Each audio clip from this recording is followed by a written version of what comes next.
would be the biggest one, and So that'll be fine. are you calling in for a complete redrawing of the congressional map ahead of next year? Just a very simple redrawing. We pick up 5 seats. And But we have a couple of other states where we'll pick up seats also. And what if that causes primary? What's your tariff rate for the EU? There's a political nature undercurrent here as well that the governor's trying to push through. Tell viewers what that is and why you feel it's so concerning. Yeah, so when a lot of people think of Texas, they think of this deep red Republican state. But what they fail to realize is that the second largest deliverer of votes to Democrats in the last election came from Texas. There are a lot of Democrats in Texas, and Texas Democrats make up a large chunk of the Democratic delegation to Congress. So what they're trying to do is redraw the maps in Texas to take 4, maybe even up to 8 seats away from Democrats in Texas, which would rob the entire country from the opportunity to hold Trump accountable in the 2026 primary. They're using this bogus letter from Trump's attorneys at the Justice Department to try to claim that minority protected seats are unconstitutional, which we all know through the Civil Rights Act that is not true. But if they succeed in Texas courts and go up to the U.S. Supreme Court that is largely appointed by Trump and succeed there, they would put a spear through every minority district in the country and then just start peeling away. We could have a wider United States Congress than pre-Reconstruction. Boy, oh boy, oh boy, oh boy, oh boy. So we got to talk about a big story that is flying under the radar, that is causing Democrats to go into full-blown panic mode, basically accusing the Texas Republicans of rigging the midterm elections already because they are redistricting, right? They're redrawing their maps, and one of the reasons why is because the Trump DOJ basically said that, hey, some of these maps, some of these districts here are racist, right? That's basically what they're arguing, okay? Because Texas has some districts, like, for example, Al Green, okay? You remember the caveman congressman, okay? And ghetto Democrat Jasmine Crockett. Their districts are basically drawn in a way where minorities are stuffed into these districts in very kind of weird ways, right? Because they're basically drawn on racial lines, right? They're basically taking all of the minority neighborhoods and they're putting them in one district. Now, the irony here is that Democrats were actually boo-hoo-wine and crying about this. They were saying that, no, you can't do this when it was at their disadvantage, right? But now that the GOP is trying to redraw the maps because it may help add more Republican seats, and on top of that, it will probably make it a lot harder for people like Jasmine Crockett and Al Green to get reelected. Now they're crying foul. Now they're saying it's racist, right? It is racist now to not allow these minority districts, again, that are drawn amongst racial lines. Take a look. Those choices should be made by the voters in Texas alone, not Donald Trump, Mike Johnson, Governor Abbott, or MAGA extremists who want to manipulate the election, which will have an adverse impact on the quality of life of the people of Texas. We are unified.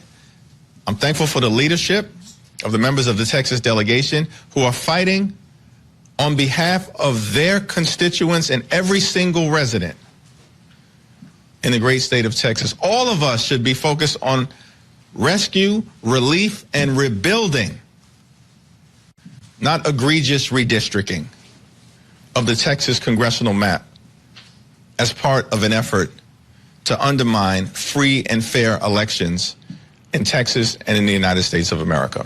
Happen if they gerrymander? Can you talk on that? Thank you. Yeah, so first of all, it hasn't quite been said clearly that Texas has always been found to be intentionally discriminatory. And so I want y'all to understand the makeup of my state. The state is a majority minority state. And what this legislature historically has done is what they plan to do again, is to dilute the voices of people of color in order to make sure that they can get to where they're trying to go. We saw this Department of Justice decided to put out a letter, and what did they do? We only have 4 seats that are represented by black folk, where the vast majority of the people that get to decide who they have represent them are black. They decided to attack 3 of the 4 seats that we have in the state. They decided to go after a Latina. They are specifically deciding to splinter the communities of common interest, as well as just blatantly say we are going to dilute minority voices. So we know that the courts, ever since we've had a Voting Rights Act, have always found this state to be intentionally discriminatory. That is what they are going to do. So I need people of color to understand that the scheme of the Republicans has consistently been to make sure that they mute our voices so that they can go ahead and have an oversized say in this. So I fully anticipate that's exactly where they're going with this map. It's the only way to do it. We didn't understand how we got to the map that they gave us last time because that state was grown by 95% people of color. They went out of their way to make sure that we got 0 new seats for people of color. So that's exactly what they're going to do this time. It's on. Yeah. So again, I want you guys to understand. When the lines were first redrawn in 2021, Democrats are boohoo whining crying racism, right? The DOJ basically agreed with Democrats. The Trump DOJ agreed with Democrats, say, yeah, it's racist. We're going to redraw the lines. And now Democrats are saying, oh, no, you can't do that. We don't like the fact you're going to do that, right? So they basically played the reverse Uno card on the Democrats. And now they're crying foul, okay? Because, again, it's damned if you do, damned if you don't. The original lines were racist. Now that Texas says, okay, cool. All right, well, the federal government says that it's racist. We agree with that. We're going to redraw the lines. Now they're crying foul because they know that, okay, if these lines are redrawn, then members of Congress like Jasmine Crockett and Al Green, they can lose their seats, right? They can lose their seats. This is a boohoo whining crying racism backfire if I've ever seen one, right? Maybe they should have shut their mouths about how the original redrawing of the districts was racist, and maybe just maybe this would not have happened. But again, now that the redrawings can actually help Republicans pick up more seats, now again, this is why they're crying foul. Okay, so again, I want you guys to understand the hypocrisy here from Democrats. So without further ado, let's learn a little bit more about what's happening. Governor Greg Abbott wants Texas lawmakers to redraw the state's congressional maps after the Department of Justice claimed 4 districts, including 3 right here in Houston, are unconstitutional. But Democrats call it a power grab aimed at trying to bolster GOP power in Congress to help President Trump. Victor Jacobo breaks down why this is happening and reaction. The Department of Justice claims these minority-majority Houston congressional districts, the 9th, 18th, and 29th, as well as the 33rd in the Dallas-Fort Worth area, are unconstitutional because of what it calls racial gerrymandering. Look at this. This look crazy to me, bruh. This look crazy. Look at this, bruh. How can anybody look at this and be like, oh, yeah, that totally makes sense? Now, here's the thing. Democrats and Republicans both do this. And I'm going to go over another video for you guys to see, again, how Democrats, they agree with this when they can do it, right? But when Republicans do it, they don't want to agree with it because Democrats are basically planning on getting revenge for what Republicans are doing. But I just want to point out, yeah, these are the maps that they are thinking about trying to redraw, okay? Because, again, they're saying that these maps were drawn based off race, which would be unconstitutional, which is something that, again, Democrats agreed with until it didn't benefit them anymore.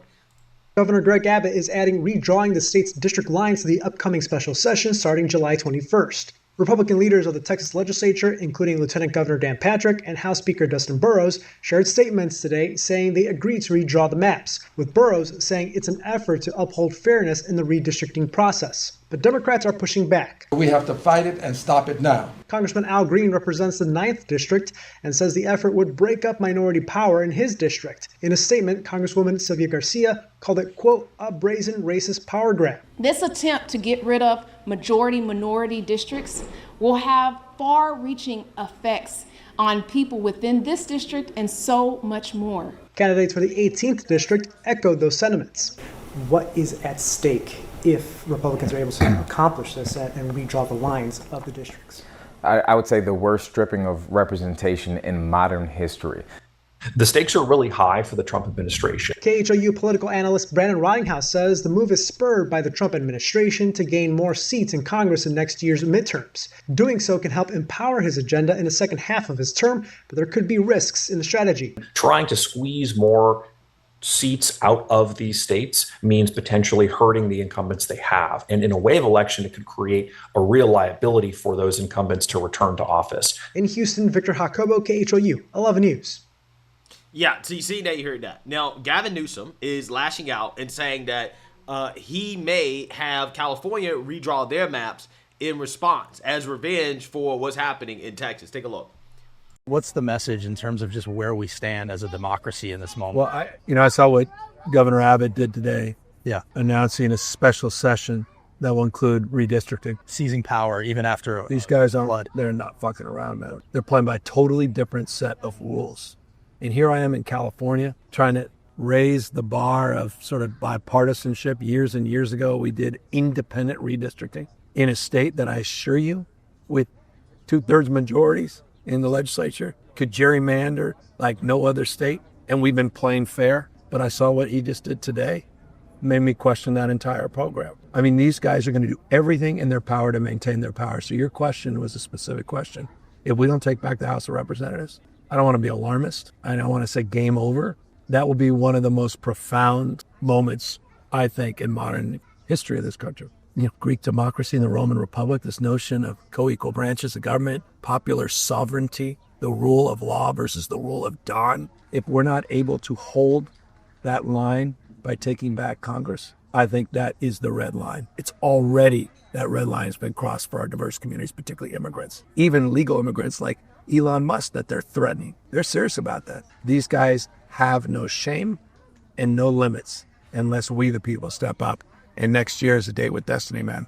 Yeah, so I want you guys to understand, Democrats cry foul over this. However, they are guilty of using gerrymandering, or what they call gerrymandering or redistricting, for their own purposes, right? Like, for example, there was a congresswoman from Brooklyn, New York, who got caught basically admitting that, I need more people in my district, aka I need more legals, okay, in my district just for redistricting purposes, okay? Democrats love gerrymandering when it benefits them, but then they want to cry foul and racism when Republicans do it for their benefit. I'm from Brooklyn, New York. We have a diaspora that can absorb a significant number of these migrants. And when I hear colleagues talk about, the doors of the inn being closed, no room in the inn, I'm saying, I need more people in my district, but just for redistricting purposes. And those members could clearly fit here. Yeah. So again, Democrats do this in their own states, right? Now, it's just funny how they cry foul when Republicans do it in their state, and then they want to get mad. Now, again, in this case, the irony is that Democrats had an issue with the original map that was drawn by the Republicans in 2021. They were crying racism. Now the Trump DOJ comes out and say, yeah, we agree with you, okay, that these racially drawn lines are not constitutional and that they need to be redrawn. And the Texas Republicans say, okay, cool, we're going to redraw them. And when it now benefits Republicans to have these lines redrawn, now they want to cry foul about something that they had an issue with in the first place, right? It's just so funny to watch these people get mad and get upset about something that they asked for. This is what you asked for. You wanted the lines to be redrawn, right? So now you're going to get it. You're going to get it. You should have been crying racism in the first place. But again, it's damned if you do, damned if you don't, right? If you don't, it's racist. If you do, it's racist, okay?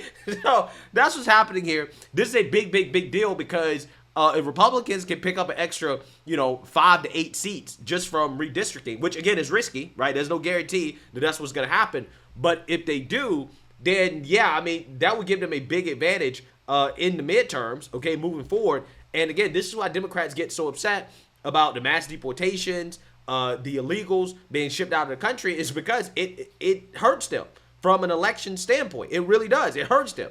And that's why they're really mad about this. They're panicking. They're claiming that the election is rigged and midterms are rigged because they know that the writing's on the wall, right? Their approval rating is in the tank.